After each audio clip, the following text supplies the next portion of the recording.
ખ્રિસ્તમાં મારા વાલા ભાઈઓ અને બહેનો, આજના શુભ સંદેશમાં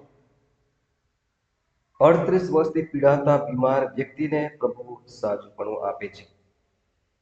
જ્યારે બીમારી લાંબી થાય છે ત્યારે આપણે આશા ગુમાવી બેસીએ છીએ અને આપણે કહીએ છીએ કે પ્રભુ મને ઝડપી લઈ લો.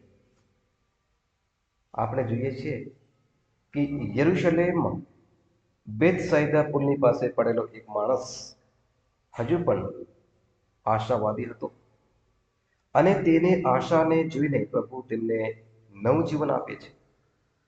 અને આ વ્યક્તિએ યીશુને જણાવ્યું, સાહેબ, મને કુંડમાં નાખવા માટે કોઈ નથી.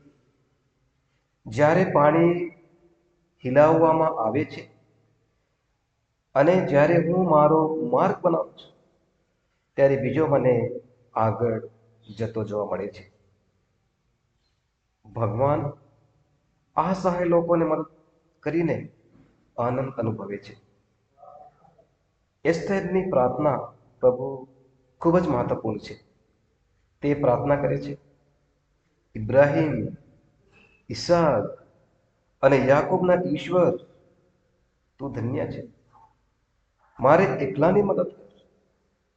પ્રભુ, તારા સિવાય મારો કોઈ રક્ષક નથી.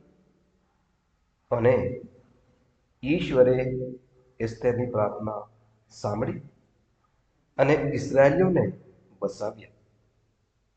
આપણે ઈસાઈ તરીકે ક્યારેક એકલાપણું અનુભવવું જોઈએ નહીં, કારણ આપણા પ્રભુ ઇમાનુએલ છે, એટલે પ્રભુ આપણી સાથે છે.